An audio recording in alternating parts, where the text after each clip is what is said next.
why am I interested in science beats? I started to become interested in journalism as a physics student who was not really succeeding, and I liked writing, and I had the chance to do an internship with one of the big newspapers in Germany, in Frankfurt, Frankfurter Rundschau, and on my first days there, I walked along the couloir and saw all these well, very much like this building, but it was a little round. So you would walk from one door to the next, and it would say national politics, international politics, economy, and you walk, you keep walking, and it goes round. You think you walk around the earth, and then you see sports, culture, local, where I started. It still goes on. There are smaller departments like travel, and then there's cars, and at the very end, there's science.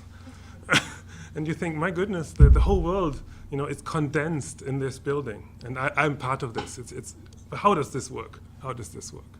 So that's one of my main questions. I mean, as a physics student, I always felt I was an observer. I never really belonged to the physics community, but I liked physicists. I liked the way they thought and worked, and that's what made me a good physics reporter, maybe because I understand and like these people, but I never went too far into following them and understanding what they do. And in a way, this observing position is one I also have in journalism. Although I'm a journalist myself, I do sometimes observe myself and my own actions, and I certainly observe my colleagues, what they do.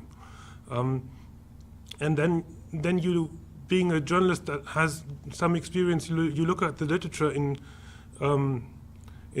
communication science, and you realize these people are only talking about individual journalists. Especially the old literature, you know this. It's always the ideal of a journalist, what he should be doing. It's writing, being ethically, morally right, having all the abilities of a great intellectual. But the truth is, journalism is about organization. Of course it's about writing. It's about being intellectual. But it is a lot about how do we coordinate our work in a team. And this you learn very quickly in your first internship. And actually, from one internship you jump to the next internship. And I did lots of internships to learn more and more. And everywhere people did a different form of journalism. And I find this very exciting to understand how is journalism organized. So this is why science journalism to me is how do you organize a science beat? And what effect does this organization have on the output? I don't really care so much for people who only analyze the content of journalistic articles and say, oh, they made this mistake and this could be covered better and this is not well written. I also would like to stress there is some organizational background to why articles are better or worse, or why certain newspapers are good and others are not as good. Right, so I will be speaking about change in newsrooms, about organizational theory, tell you a little about newsroom research in that area. I will then introduce you to the main concept I proposed in my new paper of 4 ideal types of science beats. So I will propose to you there are 4 ideal types, and all the science beats somehow are in the middle between them. And I have a lot of conclusions for specialized journalism. I understand that your faculty is certainly has a focus with the chair on science journalism, but it also supports education in specialized journalism. And for me, science journalism is just a test case for one possibility of specialized journalism. And there's many other specializations, and I'll discuss with you then also the importance of journalism education in this area. That will be the first part. We'll then discuss, but please feel free to interrupt me anytime. I don't mind discussions. Then we'll have a longer discussion at the end of this talk, and then I will jump to something completely different and talk about the Scoop mentoring program. But there, I will also try to introduce the notion of newsroom and organizational questions. So to somehow bridge between the things I've done in Germany and the things we're doing now in trying to understand now in Africa. Right. The science beat is a difficult case. I told you in my introductory story, that it's at the very end of the couloir. Sometimes it's even in another building. The leading newspaper in Germany, Süddeutsche Zeitung, with a really good science page or science supplement earlier was in an apartment 2 blocks away from the main newspaper building. So it's somehow an add-on. It came historically very late, the science beat. And that's why many communication scientists in Germany at least say it has come historically late and has thus remained small because the other beats grew earlier. Like if you call it an evolutionary process, the others were there, and then there was not much space left for science reporting. Many people say these people are not qualified for 2 reasons. They don't really know about science, and the other reason is they're not really journalists. They're people who did physics and then didn't know where to go, and they ended up in the newspaper. Yeah? You can find this in the literature, these kind of arguments. People state that the science beat has very little power. If you want to make a career in journalism, don't go to the science beat. It's politics, where you can really advance. And if you want, if it's journalism organizations are about power too, of course. And when it comes to power, it's not the science editor that has a lot of power in many cases. That's what the literature states. It might change in some cases. So there's this quote of beat in a ghetto. So if they live in their own small world. They look at the nature and science publications and have some funny animal stories, and they're somewhere at the end of the newspaper, right? But this situation changes dramatically in the past 10 or 20 years with the new information technology, with the notion of newsrooms where everybody's in one big room, where suddenly people are forced to collaborate in new ways. So you can't just fill your small page or do your small radio program on Sunday afternoon when nobody listens to the radio. Suddenly you have to be involved and do the morning program, submit to the morning television as a science editor. When everybody watches, of course, we talk about Japan, and all the science editors, all my colleagues in Germany, and here the same. They don't sleep at the moment. They have to produce, and they have an enormous demand. And it's not for their small science show, but it's for the morning programs or for the front page news every day. How do you fill this? And this is now also made possible through these different new routines of job division, new work practices in these large newsrooms with all the computer aid and so on. But this change towards new structures has also meant less departments. So there's, of course, whenever structures change, bosses also want to save money, or many do, fortunately not all. And so they use this to reduce the number of departments or beats. And there's quite a few editors-in-chief who say the all-round journalist is the best journalist, somebody who can do anything, anywhere, under any condition. So the number of beats has decreased. But as I said, there's also the advantage of the science journalist being pushed into the main headlines, into the competition with their colleagues from other beats. Okay, I already mentioned some dangers. There's loss of science beats in many cases. And CNN has completely, sacked the whole science beat a few years, 2 or 3 years ago. There's several cases of science beats also in Germany. Editor-in-chief says, we don't need you, that's it. They go up, if they're kind, they say, why don't you join the culture reporters and you can write about quantum mechanics once in a while. It's like this kind of, or the environmental editor will join the economy team and so on. We see this a lot, I think, all over America and Europe. This means that science journalists who don't have their regular page are losing continuity. They cannot continuously follow up on something. They cannot decide for themselves, I want to do this story even if it's not so interesting to my editor-in-chief, but I can do it on my page, and I can keep in touch with these scientists and so on. If this is lost, then they lose their ability to continuously report on certain issues that might not yet be of interest to the main public. But if a science editor has been able to keep up with the nuclear reactor community over the past years, he will now, in this situation that we see now, have much better possibilities to report if he has already built relationships. But most people have no relationships whatsoever to the nuclear research industry or the risk community. And then, of course, they're in a very difficult position. What also happens a lot is that, of course, the media generally are in difficult times, that science journalism is mixed with public relations and sometimes with entertainment, but probably the mix with public relations is the most difficult, problematic one, especially on TV. Many science broadcasts that you see on TV are funded by either by companies who want to sell their products or by science foundations who want to sell their science, and the journalists just take the material basically.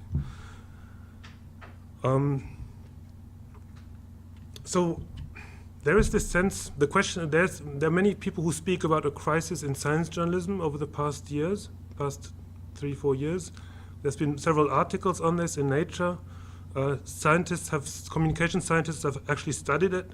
Bauer and Howard have asked at the World Conference of Science Journalists in 2009 the question to the, I think, 1,000 participants or so. I don't know if they got questionnaires from all of them, but it's a pretty large number of journalists being interviewed.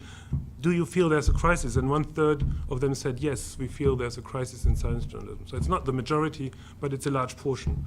2/3 bemoan that the standards have been lowered. They say there's a lot of reproduction of press releases. It's copy and paste journalism that is done in science journalism nowadays, because the few people that still have a job have very little time to write something on their own, and they just copy material across in many cases.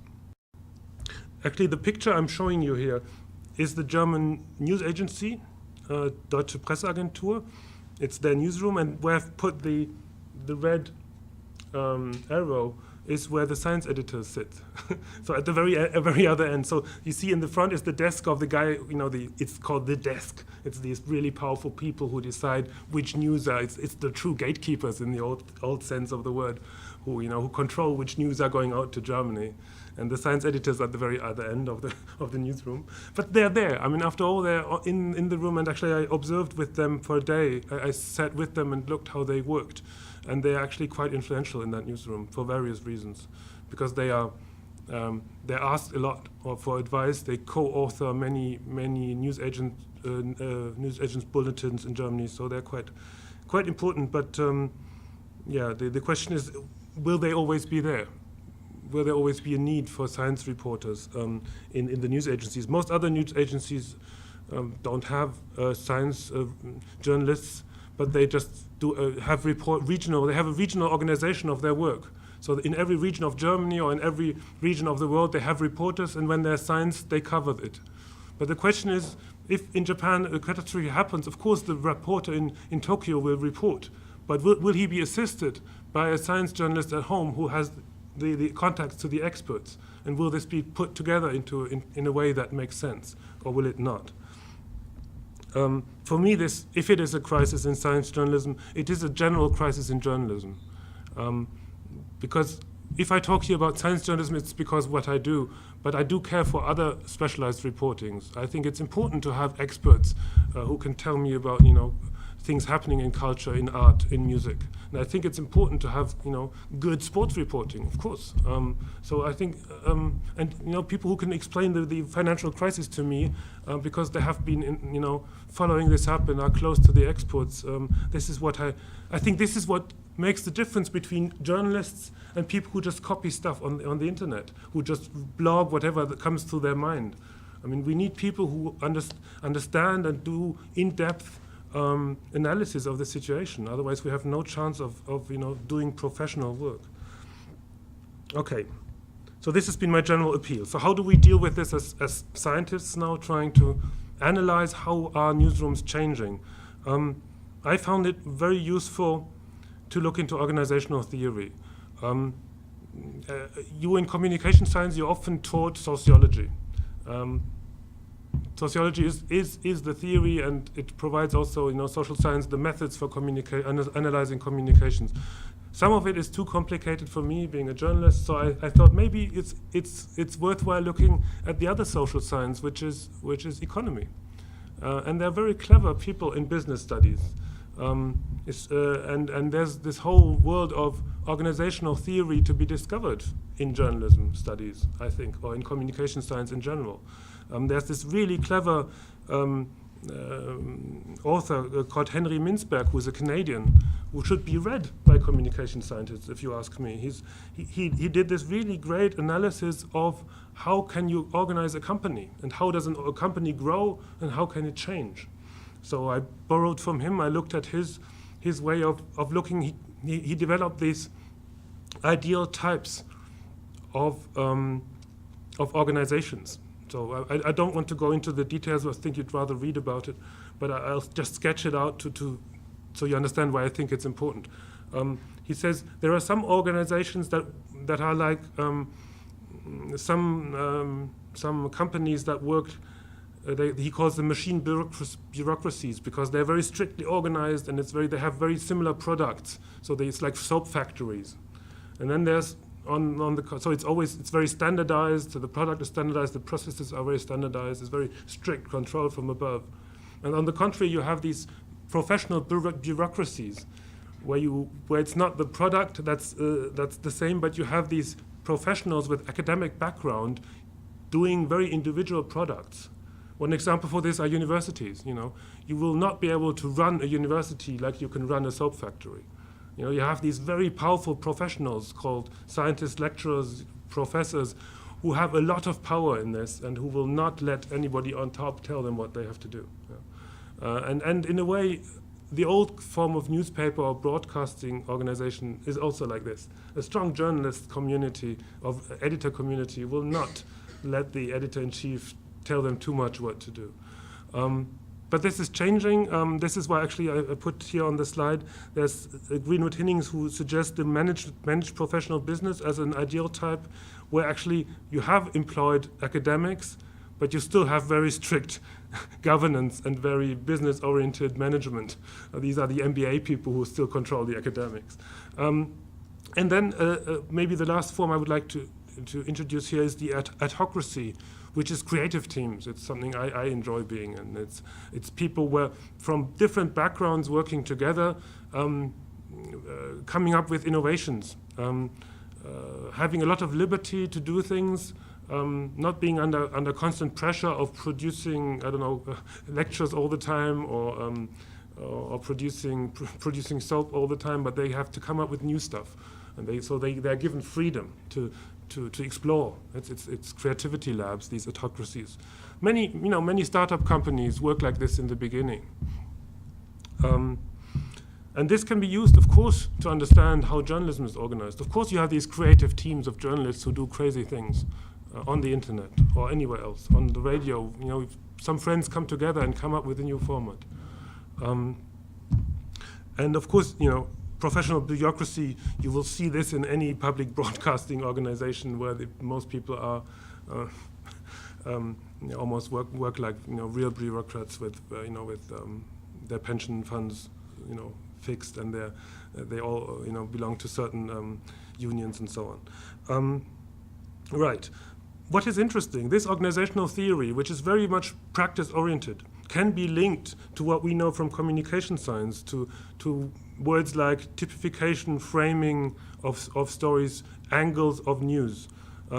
By a very clever, again, it's Henry Mintzberg who came up with this element of professional bureaucracy. He calls it the pigeonholing process. And this is why this drawing is here, where the idea is a professional in an organization, somebody with an academic background, he's able to handle certain cases. So take the example, and this is why you have all these files. So he can deal with these files, he can open up drawers, he can create new drawers, and he can responsibly deal with files. Example, take a hospital. A doctor who has gone through all his education, he knows how to deal with a bad liver, right? So it's a bad liver, he has the bad liver file. Whenever somebody with a bad liver comes, he knows how to deal with this. And he also updates this, this file according to the latest academic standards and so on. He takes courses and so on, but he works responsibly. And no boss will tell him in detail how he should do it. And no customer will be able really fully control what he does. While in the machine bureaucracy, if the soap isn't good, you can tell.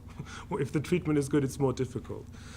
And this process of pigeonholing, as Mintzberg calls it, is very similar to the news selection process, actually. Because we, as journalists, and I think I have it on the next, no, I don't have it on the next slide. Sorry, I had a slide on this one, but sorry, I have to go back. What we do as journalists is we go out in the world and we have some kind of framing in the back of our head, or we have a pair of glasses, and we look at what's happening, and we know how we can turn this into news, because we know the processes of our organization. So if I hear on the news there's a reactor exploded in Japan, I can easily know, I know exactly how I can turn this into a product in my radio station at home, because I know how my editors react, I know what the formats are that I can use, I know why this news is important. I have an interview tomorrow in Montreal, and I know exactly, or at least I have an idea how I might be able to sell this interview later. I don't know yet, but I'll try. And this process is, I know not only the news, but I can know how I can shape these news, how I can treat these news to turn them into a product. And this is exactly what a doctor would do with a liver. I know this is a reportage, or this is an animal story, or I can do these framings, with it. And this is also what the organizations, this is not something you do alone as a reporter, but that's something you do when working in the team of editors, reporters, sub-editors, and so on. And this is why I have a second picture for you. It's the idea of a corridor. So you have all these routines in the newsroom, all these rules and sometimes unwritten rules, sometimes flexible rules of how you can come at the very end to the publication. And you walk through this corridor. Sometimes you can change it. You can say, no, we're not going to do this anymore like we've done in the past 2 years. We'll change this rule. And so you break through a wall together with your colleagues. But you have some liberty of how you do it. Everybody writes different. Everybody has a different style of interviewing. But at the end, you have to come up with a product. So you have what I call a mental plan in your head of how you're going about it as an editor to do your 20-minute broadcast in the morning. When I work as an editor and I plan my 20-minute broadcast for the next morning, you can come any time in this work process and ask me, what's your plan? I think a good editor will always be able to tell you what his current plan is. He will say, okay, I have these two plans, I have sent out that reporter, and the third one I don't know yet, I'm waiting for the news for tomorrow, and then I'll decide.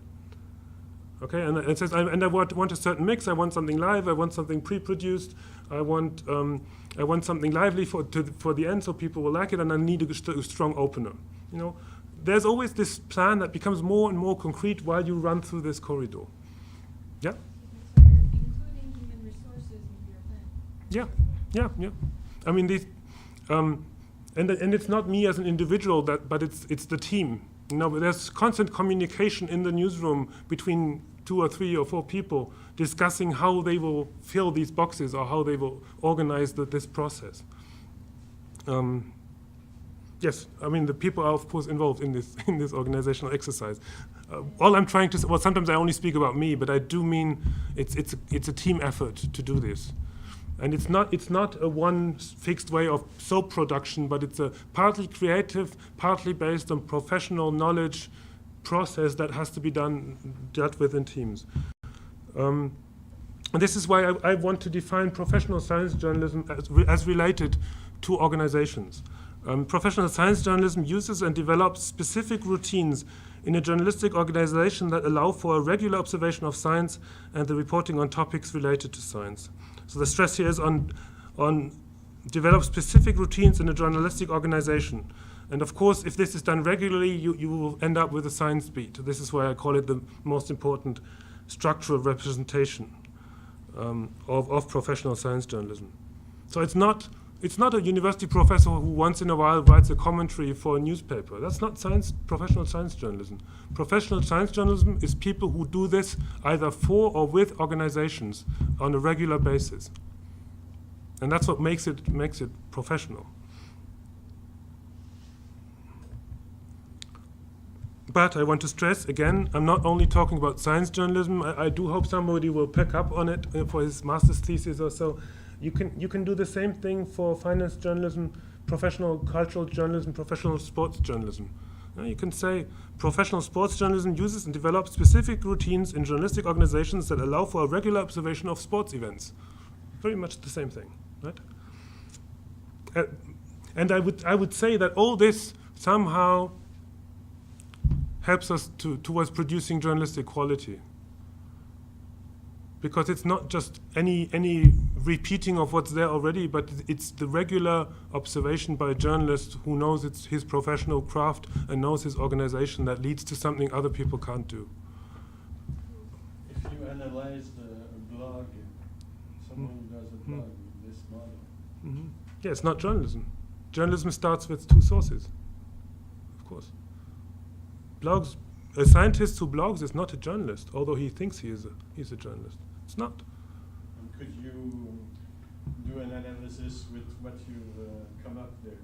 And if you started describing what a blogger does, how would it fit with this? Yeah. Again, I would say a blogger is not in a news organization.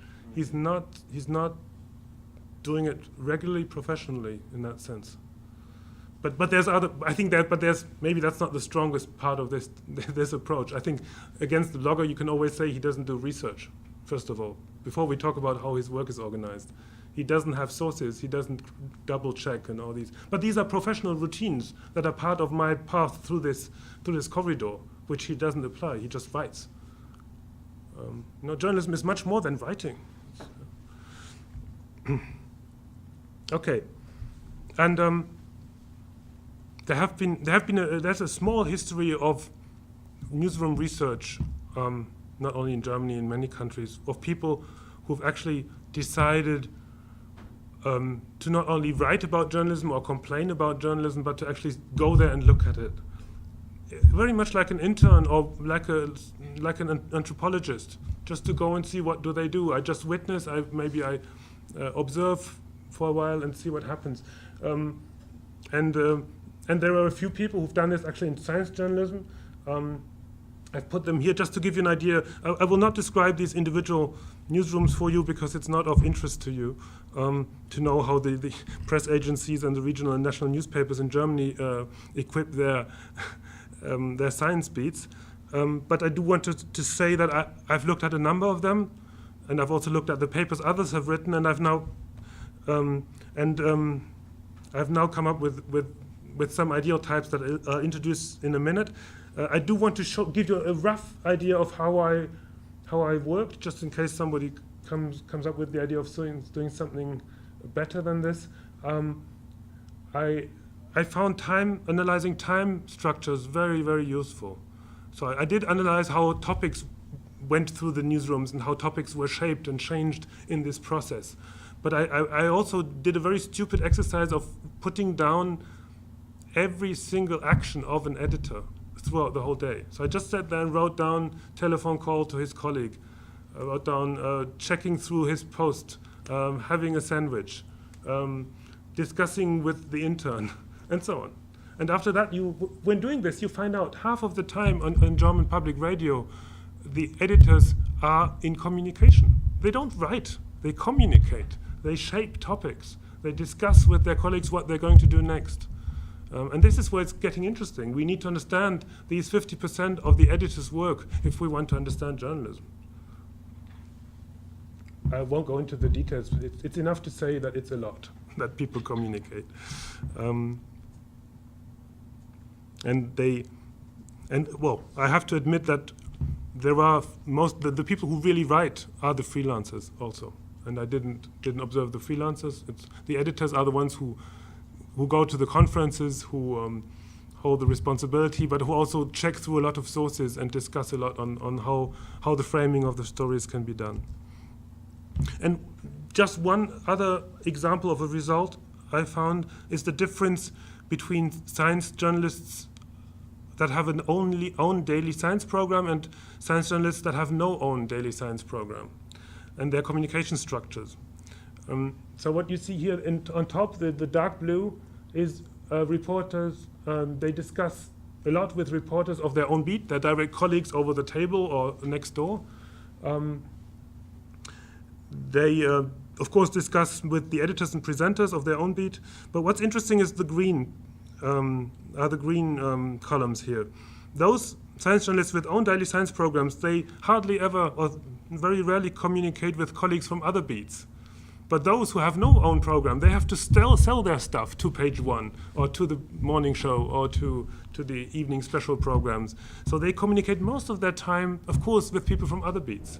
So there, of course, you see that in the organizational structure change, there's a different way of dealing with the topics and a different way of shaping also the topics when you're forced to sell your stuff and when you're forced to cooperate with the other people. You cannot stay in your corner at the very end of the couloir and do your own little thing. There you have to face the others and face their demands, face their questions, and maybe do the 10th report on nuclear energy.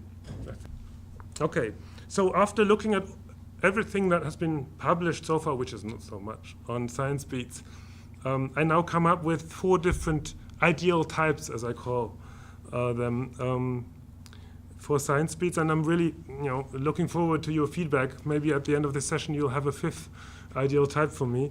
The publication it will be out in 2 months, so there's no way I can change it, but I'm happy to discuss it. So it's 4 types. I will name them and then go through them one by one. There's the current news science beat, the creative science beat, the audience and business-oriented science journalism team, and 4th, the specialized correspondence office. Okay, so let's start with the first. It's quite easy to get. It's the current news science beat. It aims at continuous and complete reporting of current science news. It has its specialized page and program. It chooses among a large number of sources. It has strong routines for news selection. It has, you can see an enormous difference when observing different beats or different departments when you look at the sources they use. There are really good science beats that really invest a lot of time in searching for sources other people don't have, or they have a very systematic way of going through all the websites that might have new stuff for them.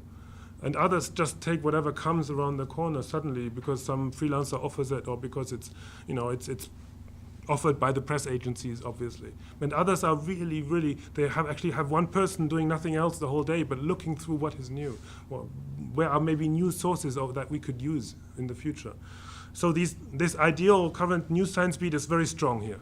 And of course it has an idea of how to select among this large amount of news, those news that are really relevant for a general overview of science. So they're more, on one hand, this ideal beat is oriented towards science because it is the classic end of couloir science journalism, but it's also in a way very journalistic because it tries to have the latest news and as in some form of completeness.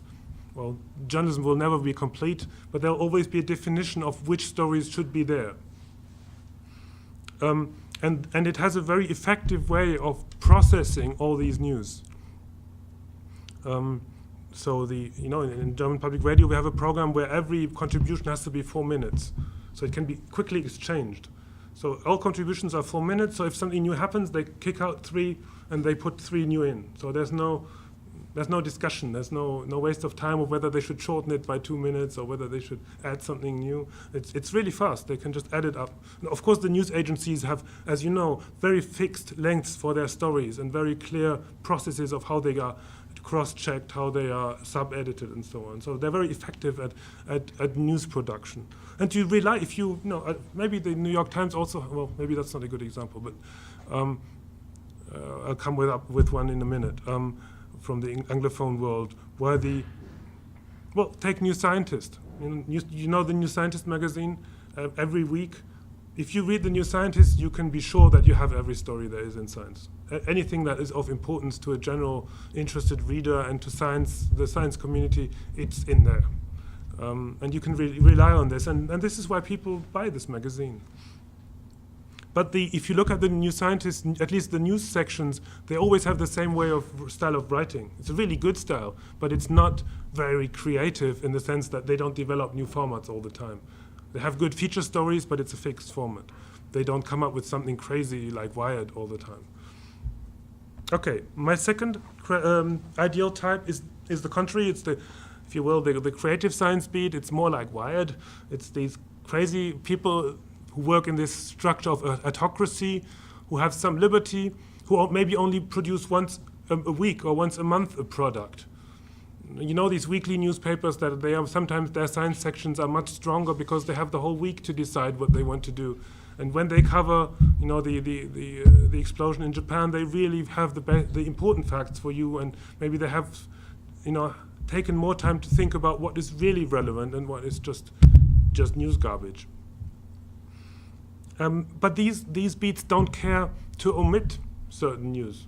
They say, well, we don't have a perspective of our own on this subject, we don't do it. They don't care for completeness. They will only present special stuff. Like the magazines, you know, I don't know Discover magazines so well, but National Geographic, Geo, there it has to be the special story. It cannot be just anything. Investigative reporting, there is science, you know, there are science beats that do investigative reporting. And they need to find the resources in one way or another to do this. And they, you know, the head of this beat, he wants this, he believes in this, and he drops other things to be able to do this with his colleagues. And of course, you buy these kind of products because they do something others don't do. You know, here I'll get something I will not get anywhere else. While with the general science news, you can get them in many places. Okay, and then there's this third type of people who have been very strong in the past years, those who are very much audience and business oriented, who say, we are not among those journalists who think what is best for the audience. We really want to find out what the people really want to read and watch. You know, on TV, you can see what people like and what they don't like. And then they orient towards it. And then they do lots of, you know, entertaining science news, news-to-use reports. I mean, people want help in their daily life with scientific expertise, and this sells well, and they know exactly, and they do market research, and then they offer exactly this to their audience. And there's nothing wrong about this. It's just the problem is when nobody else does anything else. And at the moment, this is, of course, this sells well, and this works even in times of crisis. But it also has a different way of organizing the work.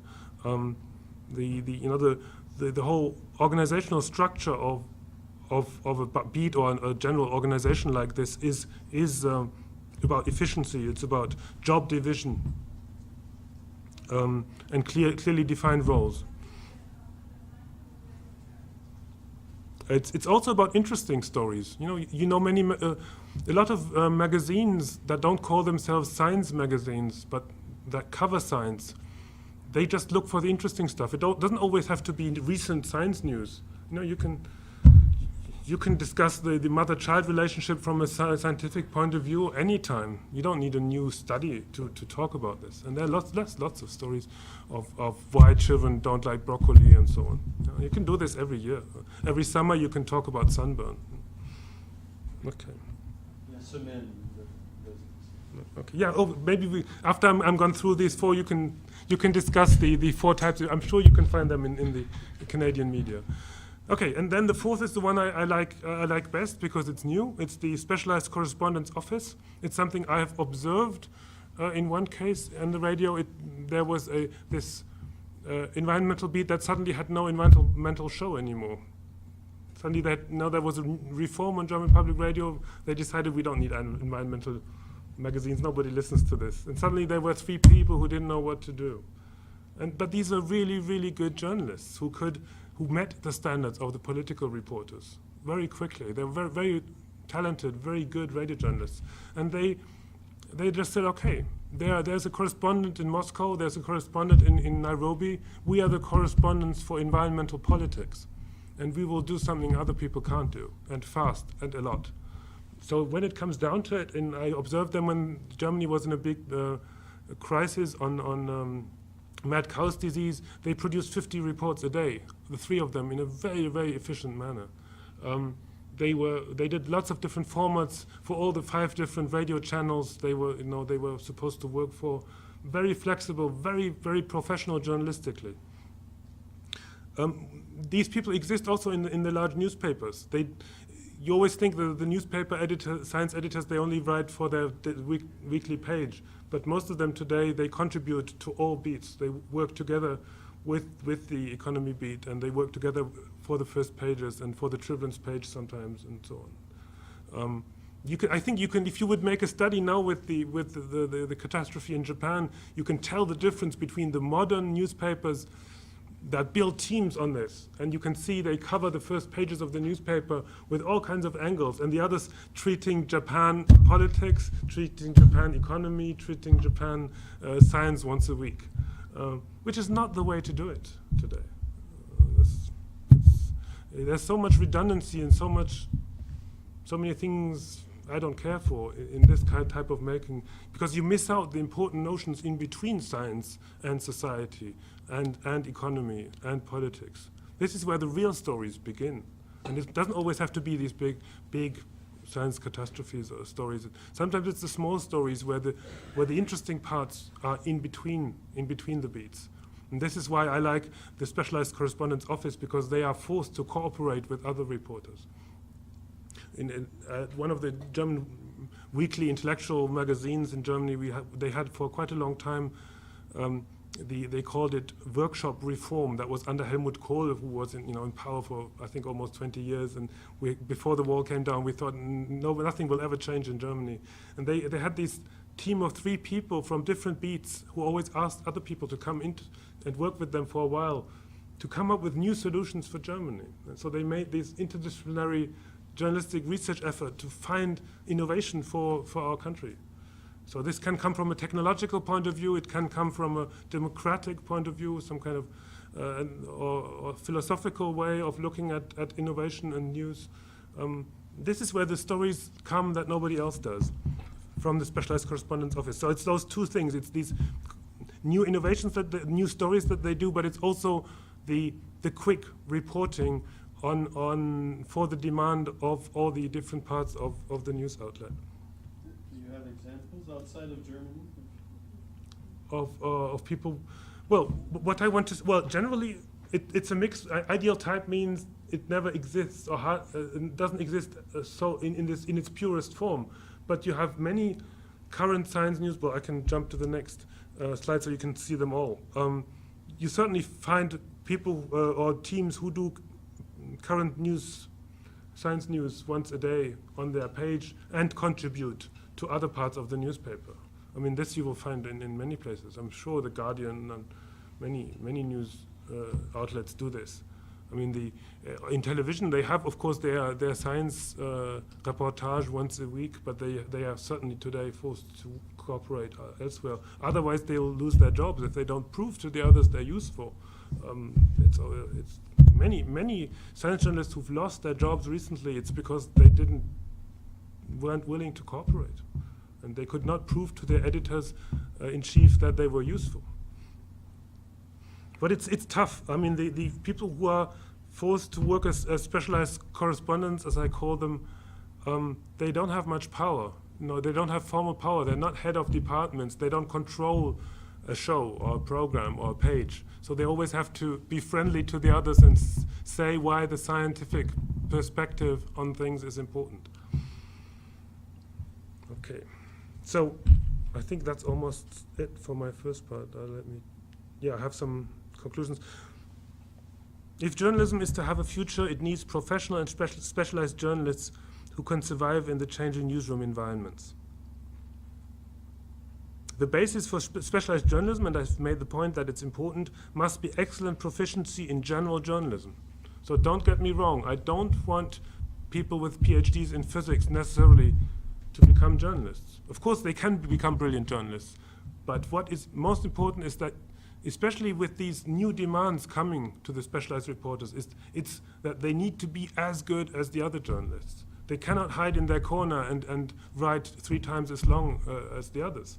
They have to have the standards in writing skills, and it takes a long time to become a good writer. And also in all the different media, because we work cross-media today.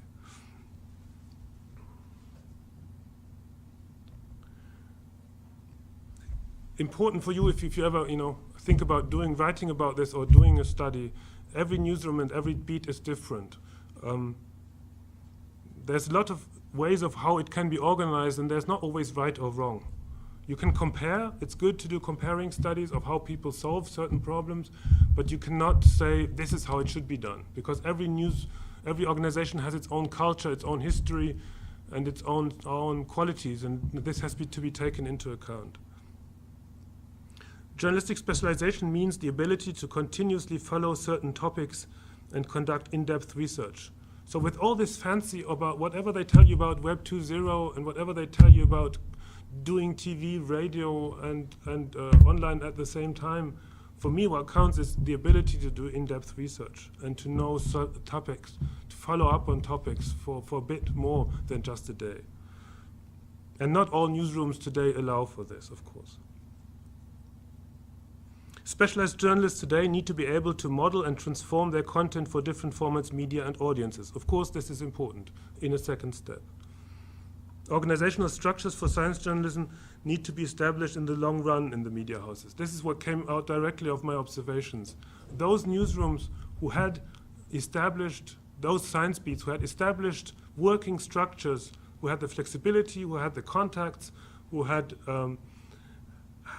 built a good team, they were able to react in situations of crisis and situations of special reporting need. Those who had not didn't have a chance in difficult situations, because you cannot within 2 days build up a team of people that work well together and cover a lot of, do a lot of coverage on one issue, or do 3-4 things in parallel. This is something you need to establish as the head of a beat in the long term, and it's not easy to do that. It's a fight, and I very much adore those people who can, over many years, be head of a science beat and establish it in their organization. Right, 3 more. Teamwork is important. I said it already. It's important to be open to new perspectives. It's not always the scientific journalism scientifique way of doing things. Sometimes we can learn from others, but sometimes we have to, also impose our way of doing it. And what is important, if I show these ideal types to heads of science beat, they will tell me, we do all this. We do all this at once. And that's wrong. Nobody can excel in all areas at the same time. You have to make a choice. You have to make a strategic choice where you want to go with your science beat. If you're the head of the New York Times science section, you can tell me which of those 4 points you're strong on where your weak points are. And if you can't, you're not being honest. You cannot do all 4 equally.